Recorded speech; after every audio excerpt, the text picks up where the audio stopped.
You ever notice how the number keeps moving? First, it was, if I could just make $50,000 a year, I'd be good. Then you hit it, and it felt normal. Then it became $75,000, then $100,000. Then six figures didn't even sound impressive anymore. Now it's, if I could just hit $250,000. And here's the uncomfortable part. There are people making $250,000 right now who are thinking, if I could just hit a million. And there are millionaires thinking, if I could just get to $10 million. Look, if you've ever hit a financial goal and felt that high for about 3 days before your brain said, okay, what's next? This video is about you. You will never feel rich, even if you are. And it's not because you're ungrateful, it's because your brain is wired that way. Here's the thing, wealth is objective. Feeling rich is psychological. And psychology always wins. Let me tell you a quick story. A guy I know, mid 34s, built a business, sold it, cleared low seven figures after tax. Life-changing money. The kind most people say would solve everything. For about 2 months, he felt untouchable. He upgraded his apartment, took his parents on vacation, bought the watch he'd been eyeing for years. Then one night we're sitting there, and he goes, "It's weird, I don't feel that different." I'm like, "Different how?" And he says, "I thought I'd feel secure. I still feel like it could disappear." So I see that right there is the moving target problem.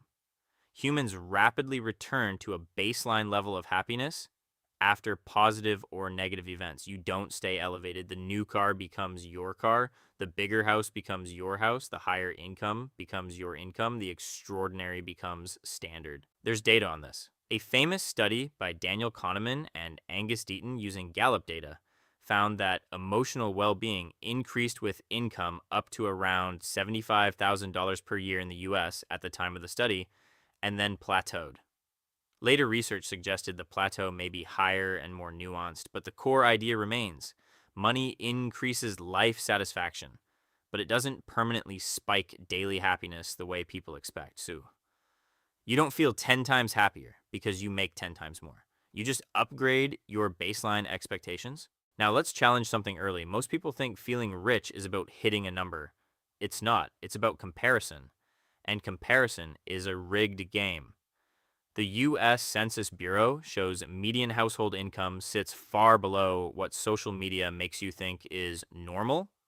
Yet scroll Instagram or TikTok for 5 minutes and suddenly private jets look casual.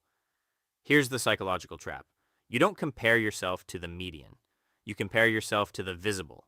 Social media algorithms amplify extremes. You're not seeing average earners having quiet dinners at home. You're seeing the 1% highlight reels. So even if you're statistically doing very well, your brain says, yeah, but look at them. There's a term for this, relative deprivation. You measure your success not by your absolute condition, but by how you stack up against the people around you. If everyone on your street drives a $30,000 car and you drive a $60,000 car, you feel successful. Move to a neighborhood where $150,000 cars are common and suddenly you feel behind. Your income didn't change, your environment did, and your perception followed. That's why people who double their income often upgrade their social circles, neighborhoods, and spending patterns in ways that keep them feeling average.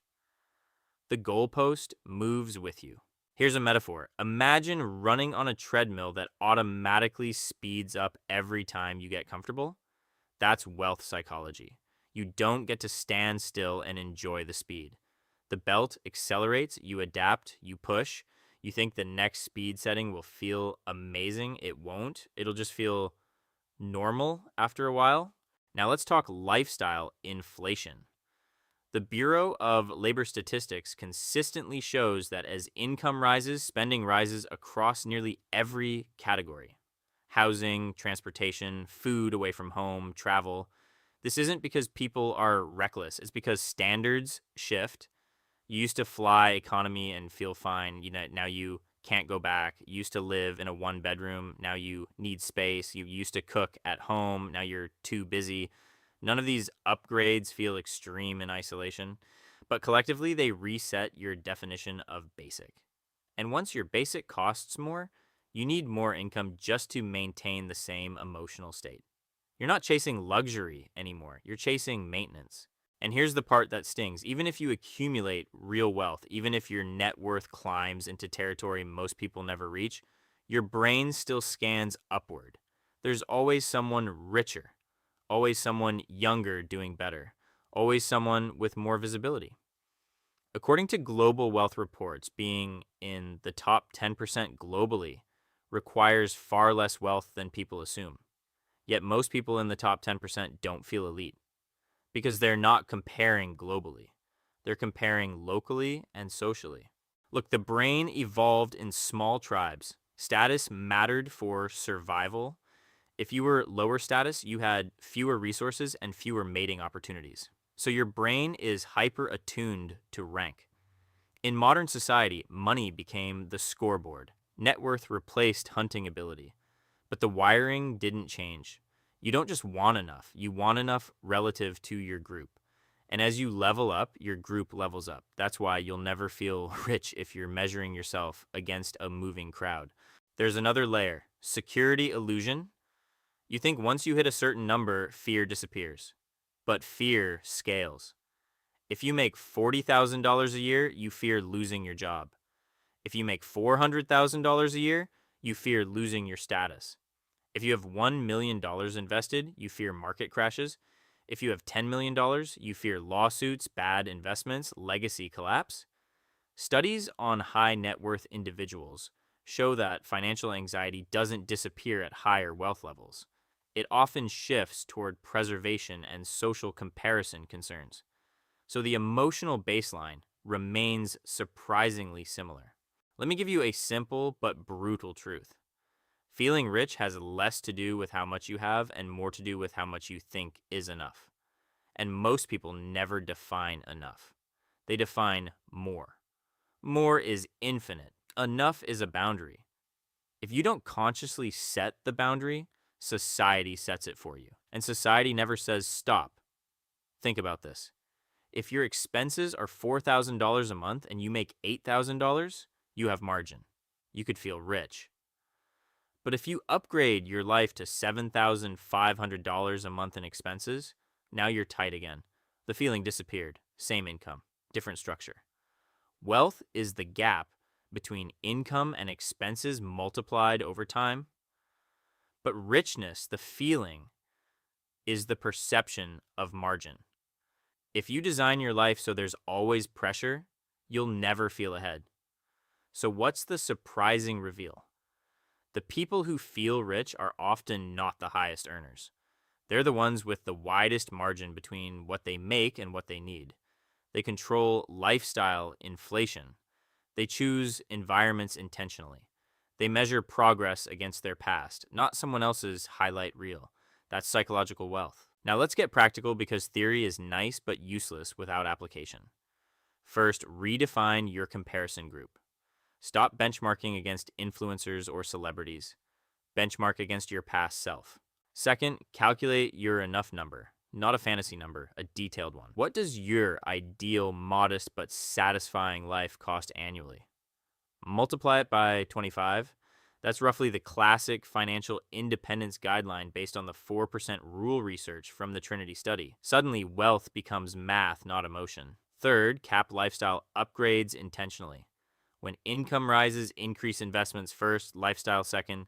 Lock in a higher savings rate before you inflate your standards. Fourth, reduce exposure to artificial status triggers. If social media makes your current life feel small, limit it. Algorithms are engineered to provoke comparison. That's not weakness, that's design. Fifth, track net worth quarterly, not daily. Wealth grows quietly. Daily tracking amplifies volatility and emotional swings. Zoom out. Sixth, build non-financial identity. If your only metric of self-worth is money, you will never feel stable.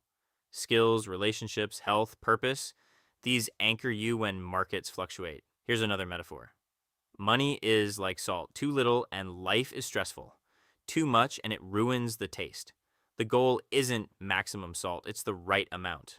Past a certain threshold, the incremental benefit decreases, but because society glorifies excess, we assume the answer is always more. And let me be slightly frustrated for a second. Some of you are making objectively good money. You have stable income, no consumer debt, some investments, and you're still walking around saying, I'm broke. You're not broke. You're comparing. There's a difference. Broke is math. Feeling broke is psychology. Fix the math first, then fix the psychology. Imagine two people. Person A earns $70,000, spends $45,000, invests the rest, lives in a modest area, and compares only to their past self. Person B earns $200,000, spends $190,000, upgrades constantly, and compares to millionaires. Who feels richer? Usually person A, because margin equals peace, and peace feels like wealth. So will you ever feel rich? Not automatically, not by accident, not just by hitting a number. You feel rich when you create margin, control comparison, and define enough. Otherwise, the treadmill keeps speeding up. Here's what I want you to do after this video.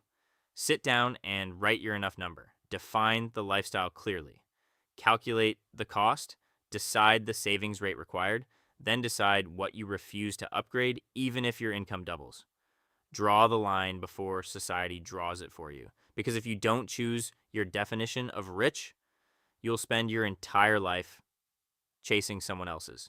And the finish line will keep moving. The moment you realize richness is a psychological game, not just a financial one, is the moment you stop running blindly and start building intentionally. And that's when you finally get close to something that actually feels like wealth.